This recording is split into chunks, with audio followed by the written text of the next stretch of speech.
महाभारत कथा शांति दूत श्री कृष्ण। धर्मराज युधिष्ठिर 7 अक्षौहिणी सेना के स्वामी होकर कौरवों के साथ युद्ध करने को तैयार हुए। पहले भगवान श्री कृष्ण परम क्रोधी दुर्योधन के पास दूत बनकर गए। उन्होंने 11 अक्षौहिणी सेना के स्वामी राजा दुर्योधन से कहा, राजन तुम युधिष्ठिर को आधा राज्य दे दो या उन्हें 5 ही गांव अर्पित कर दो, नहीं तो उनके साथ युद्ध करो।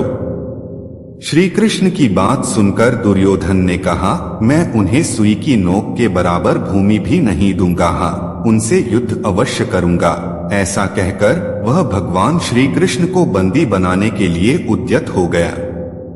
उस समय राजसभा में भगवान श्री कृष्ण ने अपने परम दुर्धर्ष विश्वरूप का दर्शन कराकर दुर्योधन को भयभीत कर दिया।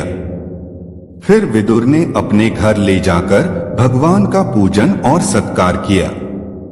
तदंतर वे युधिष्ठिर के पास लौट गए और बोले, महाराज आप दुर्योधन के साथ युद्ध कीजिए। युधिष्ठिर और दुर्योधन की सेनाएं कुरुक्षेत्र के मैदान में जा डटी। अपने विपक्ष में पितामह भीष्म तथा आचार्य द्रोण आदि गुरुजनों को देखकर अर्जुन युद्ध से विरत हो गए। तब भगवान श्री कृष्ण ने उनसे कहा, पार्थ भीष्म आदि गुरुजन शोक के योग्य नहीं हैं। मनुष्य का शरीर विनाशशील है, किंतु आत्मा का कभी नाश नहीं होता। यह आत्मा ही परब्रह्म है। मैं ब्रह्मा हूं, इस प्रकार तुम उस आत्मा को समझो। कार्य की सिद्धि और असिद्धि में समान भाव से रहकर कर्मयोग का आश्रय ले क्षात्र धर्म का पालन करो। श्री कृष्ण के ऐसा कहने पर अर्जुन रथारूढ़ हो युद्ध में प्रवृत्त हुए। उन्होंने शंखध्वनि की। दुर्योधन की सेना में सबसे पहले पितामह भीष्म सेनापति हुए।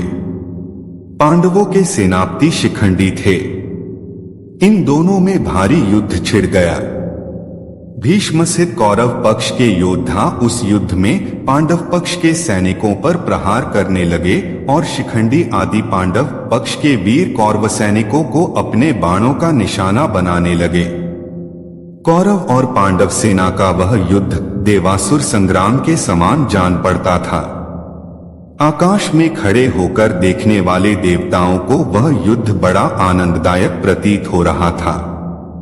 भीष्म ने 10 दिनों तक युद्ध करके पांडवों की अधिकांश सेना को अपने बाणों से मार गिराया। ऐसी ही और वीडियो देखने के लिए हमारे इस चैनल ज्ञान की गंगा को सब्सक्राइब करें। धन्यवाद। हर हर महादेव।